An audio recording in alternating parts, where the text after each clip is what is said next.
Hello friends, welcome to law talks. मैं doctor Aditi और आज के लेक्चर में हम कवर करने वाले हैं probation of offenders act in one go. तो चलिए स्टार्ट करते हैं। सबसे पहले समझते हैं कि प्रोबेशन क्या है। प्रोबेशन का सिंपल मीनिंग है किसी भी कन्विक्टेड ऑफेंडर को डायरेक्टली जेल भेजने की जगह उसे रिफॉर्म की अपॉर्चुनिटी देना। मतलब कोर्ट का अप्रोच ये है कि हर ऑफेंडर को सिर्फ इम्प्रिजनमेंट देना, जेल भेजना ही जस्टिस नहीं है। कुछ ऑफेंडर्स को जो रिफॉर्म किए जा सकते हैं उन्हें रिफॉर्म होने का चांस भी मिलना चाहिए। प्रोबेशन ऑफ ऑफेंडर्स एक्ट 1958 एक सेंट्रल लेजिस्लेशन है जो ऑफेंडर्स को इम्प्रिजनमेंट देने की जगह रिफॉर्मेशन और रिहैबिलिटेशन की अपॉर्चुनिटी प्रोवाइड करता है। इस एक्ट का फोकस प्योरली पनिशमेंट देना नहीं है, बल्कि कुछ सुटेबल ऑफेंडर्स को सोसाइटी का एक अच्छा इंसान बनाने पर भी है। इस एक्ट के मेन ऑब्जेक्टिव्स को आप आर से याद कर सकते हैं। Reformation, rehabilitation, reintegration. Reformation offender को अपना कंडक्ट इंप्रूव करने की अपॉर्चुनिटी देना। रिहैबिलिटेशन सुटेबल ऑफेंडर्स को डायरेक्टली इम्प्रिजनमेंट के बजाय एक अपॉर्चुनिटी प्रोवाइड करना। तो चलिए स्टार्ट करते हैं। सेक्शन 1 हमें सिर्फ एक बेसिक इंट्रोडक्शन देता है, जिसमें एक्ट का नाम, जो कि प्रोबेशन ऑफ ऑफेंडर्स एक्ट 1958 है। ध्यान रखिए कि 1958 का एक्ट है। दूसरा, ये हमें बताता है इसका एक्सटेंट। कॉन्स्टिट्यूशनल अमेंडमेंट 2019 के आने के बाद ये union territory Jammu and Kashmir पर भी अप्लाई होता है। सेक्शन 2 हमें उन डेफिनेशंस को बताता है जो हम प्रोबेशन ऑफ ऑफेंडर्स एक्ट में यूज करते हैं। जैसे सेक्शन 2A में हमें कोड की डेफिनेशन दी हुई है। Originally probation of offenders act criminal procedure code 1898 के रेफरेंस में था, लेकिन सीआरपीसी 1898 1973 सीआरपीसी से रिप्लेस हुआ और अब सीआरपीसी 1973 भारतीय नागरिक सुरक्षा संहिता से रिप्लेस हुआ है। इसलिए इसे करंट लॉ के साथ रीड करना इंपॉर्टेंट है। सेक्शन 2B प्रोबेशन ऑफिसर की डेफिनेशन प्रोवाइड करता है। प्रोबेशन ऑफिसर वो ऑफिसर है जो सेक्शन 13 के अकॉर्डिंग अपॉइंट होता है। Section 3 power of court to release certain offenders after admonition. तो यहाँ सबसे पहले समझिए कि एडमोनिशन क्या होता है। तो इस सेक्शन में एडमोनिशन से मतलब वार्निंग है। ये एक्ट का पहला रिफॉर्मेटिव सेक्शन है। इस सेक्शन में कोर्ट ऑफेंडर को सिर्फ वार्निंग मतलब एडमोनिशन देकर छोड़ सकती है। Means no jail, no probation, सिर्फ एक जुडिशियल वार्निंग। तो इसको ऐसे समझिए कि इस सेक्शन के अंदर कोर्ट ऑफेंडर को सिर्फ इतना समझाती है कि फ्यूचर में आप ऐसे ऑफेंस रिपीट नहीं करना, और उसके बाद कोर्ट उसे वार्निंग देकर रिलीज कर देती है। अब ये देखिए कि सेक्शन 3 अप्लाई कब होता है। Section 3 theft, theft in building, theft by clerk और servant, dishonest misappropriation of property possessed by deceased person और चीटिंग, या कोई ऐसा ऑफेंस जिसमें मैक्सिमम पनिशमेंट 2 इयर्स तक हो। सेक्शन 3 सिर्फ इन्हीं केसेस पर अप्लाई होता है। पर ध्यान रहे कि उस ऑफेंडर का कोई प्रीवियस कन्विक्शन नहीं होना चाहिए। मतलब अगर ऑफेंडर पहले भी कोई क्राइम कर चुका है तो उस केस में सेक्शन 3 अप्लाई नहीं होगा। तो इन शॉर्ट, अगर ऑफेंडर का प्रीवियस कन्विक्शन प्रूव हो जाता है तो उसे सेक्शन 3 का बेनिफिट नहीं मिलेगा। इसके साथ साथ कोर्ट केस के circumstances, nature of the offence और ऑफेंडर का कैरेक्टर भी देखेगी। नेचर से मतलब है ऑफेंस कितना सीरियस है, किन सर्कमस्टेंसेस में किया गया, और कैरेक्टर मींस कोर्ट ये भी देखेगी कि ऑफेंडर की क्या एज है, क्या फैमिली बैकग्राउंड है, उसका बिहेवियर कैसा है, कोई क्रिमिनल हिस्ट्री है या नहीं। तो याद रखने के लिए section 3 is warning and release the offender.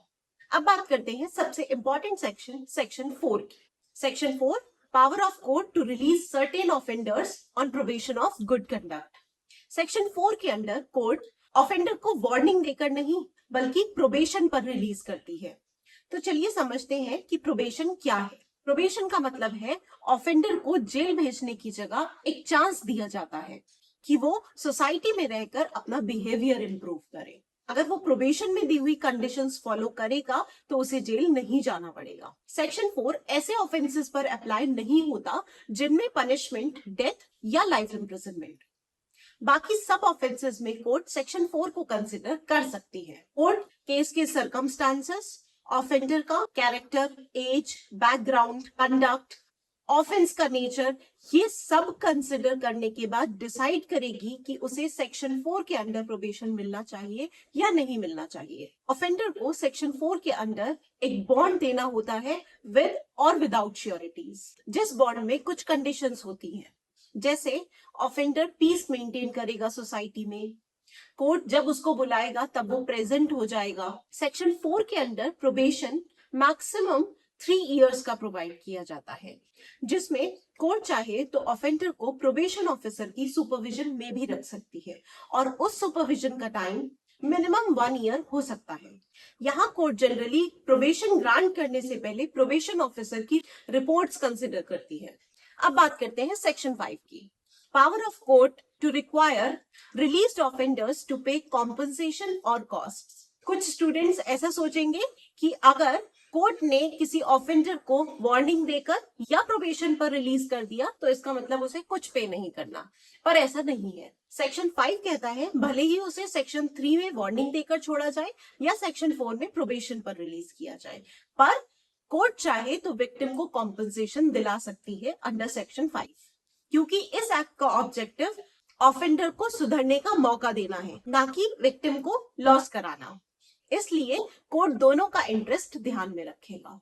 तो यहाँ अगर विक्टिम को कोई प्रॉपर्टी का लॉस हुआ है, फाइनेंशियल डैमेज हुआ है या कोई इंजरी हुई है, तो उस केस में कोर्ट ऑफेंडर को कॉम्पनसेशन पे करने के लिए ऑर्डर कर सकती है। साथ ही कोर्ट ये भी ऑर्डर कर सकती है कि ऑफेंडर कोर्ट की प्रोसीडिंग्स की कॉस्ट भी पे करे।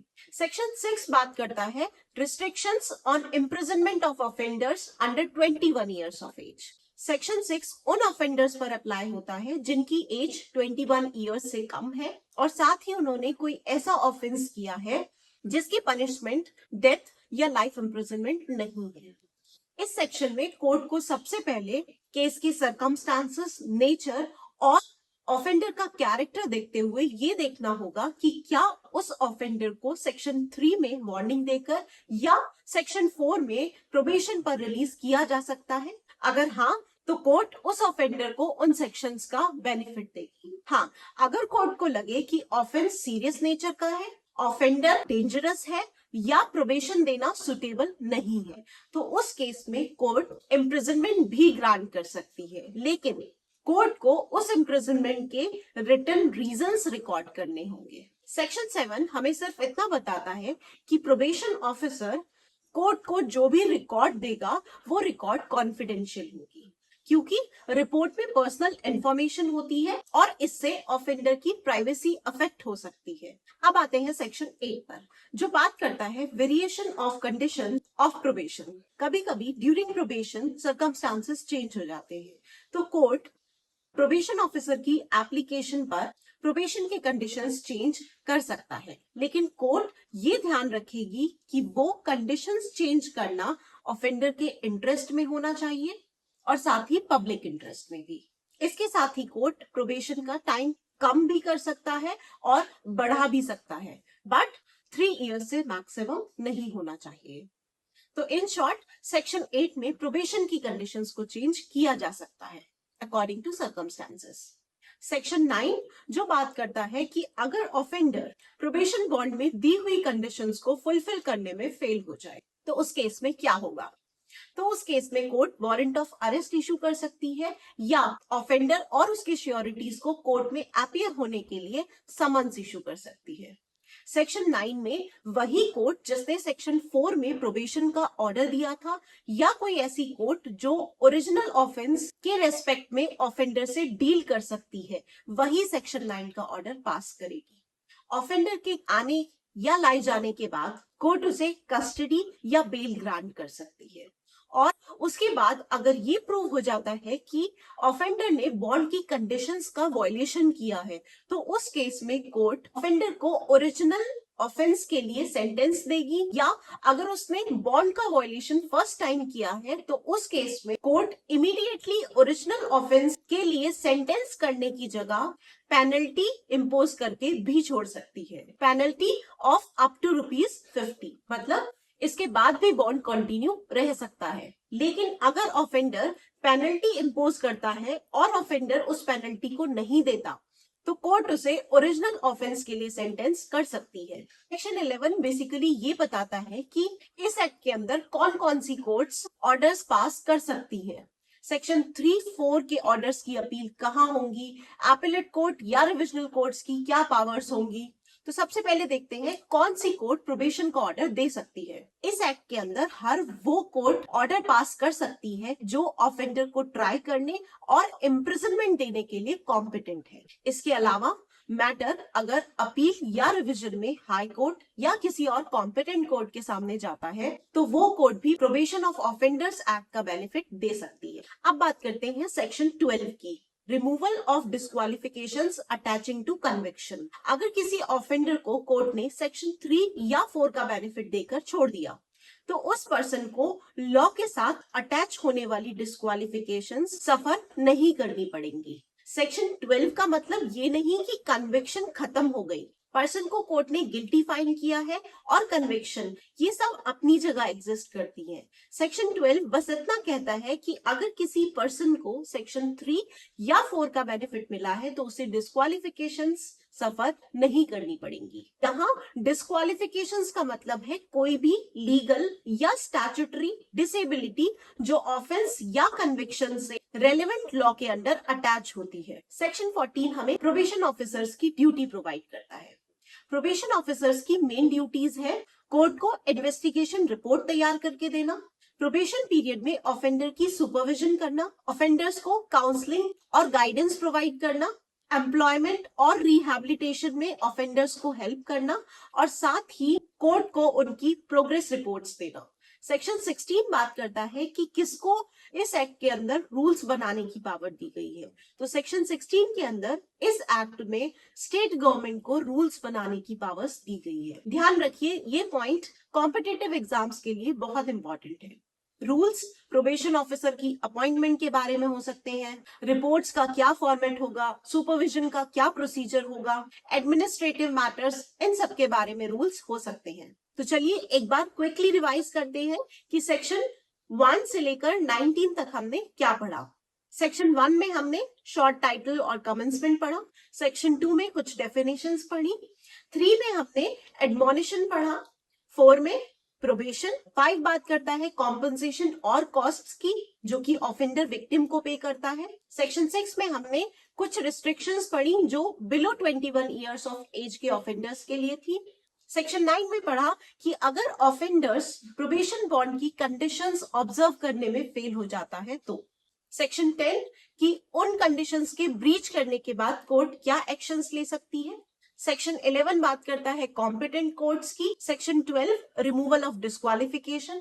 सेक्शन 13 में प्रोबेशन ऑफिसर्स बताया गया है और सेक्शन 14 में प्रोबेशन ऑफिसर्स की ड्यूटीज प्रोवाइड की गई है। सेक्शन 15 में कहा है कि प्रोबेशन ऑफिसर्स पब्लिक सर्वेंट होंगे और सेक्शन 16 में रूल मेकिंग पावर दी गई है जो कि स्टेट गवर्नमेंट के पास है।